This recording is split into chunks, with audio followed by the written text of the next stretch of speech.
উত্তরবঙ্গে ফের আক্রান্ত বিজেপি। দার্জিলিংয়ের সাংসদের উপর হামলার ঘটনায় গর্জে উঠলেন শুভেন্দু। নাগরাকাটা কাণ্ডের রেশ এখনও কাটেনি।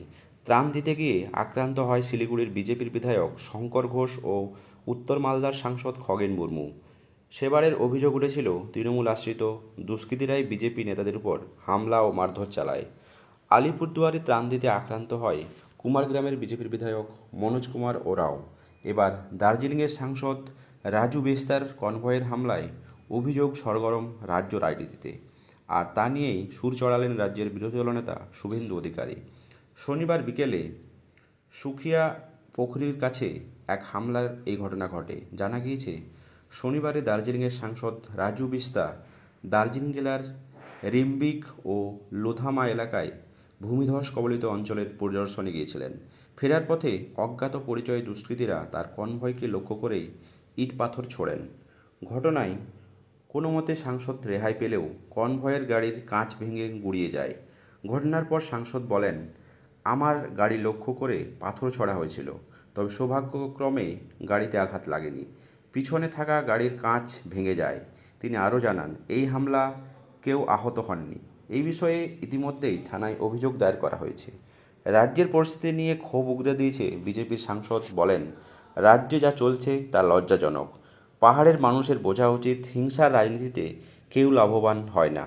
এই হামলার ঘটনায় ঘটলে এমন এক সময়ে যখন কেন্দ্র দার্জিলিং ও তরাই ডুয়ার্সের গোর্খা ইস্যু নিয়ে আলোচনার জন্য অবসরপ্রাপ্ত আইপিএস অফিসার পঙ্কজ কুমার সিংকে মধ্যস্থতাকারী হিসাবে নিয়োগ করা হয়েছে। রাজ্যের মুখ্যমন্ত্রী মমতা বন্দ্যোপাধ্যায় কেন্দ্রের এই সিদ্ধান্তে অসন্তোষ প্রকাশ করে প্রধানমন্ত্রী নরেন্দ্র মোদীকে কড়া চিঠিতে লিখেছেন। দার্জিলিংয়ের সাংসদের উপর হামলার ঘটনা নিয়ে সরব শুভেন্দু। তিনি এক্স হ্যান্ডেলে এক পোস্টে লিখেছেন, আমি দার্জিলিংয়ের এই সাংসদ ও আমার সহকর্মী সিরাজু বিস্তার উপর সুখিয়া পোখরির কাছে যে কাপুরুষোচিত হামলা হয়েছে তার তীব্র নিন্দা করছি। এই হামলাটি দার্জিলিং সাংসদের উপর নয়, বরং সম্প্রতি সাংসদ খগেন মুর্মু ও বিধায়ক শঙ্কর ঘোষের উপরও প্রাণঘাতী আক্রমণের ধারাবাহিকতা ঘটেছে। তৃণমূলের গুন্ডাদের এই নৃশংস কর্মকাণ্ড, যা রাজু বিস্তার কনভয় লক্ষ্য করে তাকে গুরুতরভাবে আঘাত করার উদ্দেশ্যে করা হয়েছে, তা আমাদেরকে মরিয়া মনোভাব এবং ভয়ের প্রতিফলন। ভয়াবহ বন্যার পর রাজু বিস্তা যেভাবে নিরলসভাবে ত্রাণ কার্যের সঙ্গে যুক্ত থেকে মানুষের পাশে দাঁড়িয়েছেন, তা তৃণমূল কংগ্রেসের স্পষ্টতই বিচলিত করেছে। তাকে থামানোর জন্য এমন নোংরা কৌশল অবলম্বন করা উচিত হয়েছে। কিন্তু আমি স্পষ্ট করে জানাতে চাই, এই কাপুরুষিত হামলাগুলির আমাদের মনোবল আরও দৃঢ় করবে। শুধু দার্জিলিং নয়, সমগ্র পশ্চিমবঙ্গের মানুষ রাজু বিস্তার পাশে রয়েছেন। তিনি দ্বিগুণ উদ্যমে তার এই মানবিক কাজকে চালিয়ে যাবেন।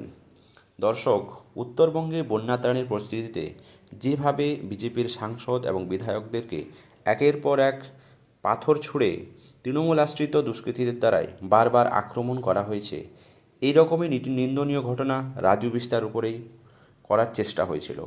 এই ঘটনা প্রসঙ্গে আপনাদের কী মত? এটা কি সত্যিকারের করা উচিত? বিজেপির উপর এইভাবে বারবার হামলা করা উচিত? আপনাদের কী মত অবশ্যই কমেন্ট বক্সে কমেন্ট করতে ভুলবেন না। চ্যানেলে নতুন হলে সাবস্ক্রাইব করে পাশে থাকবেন।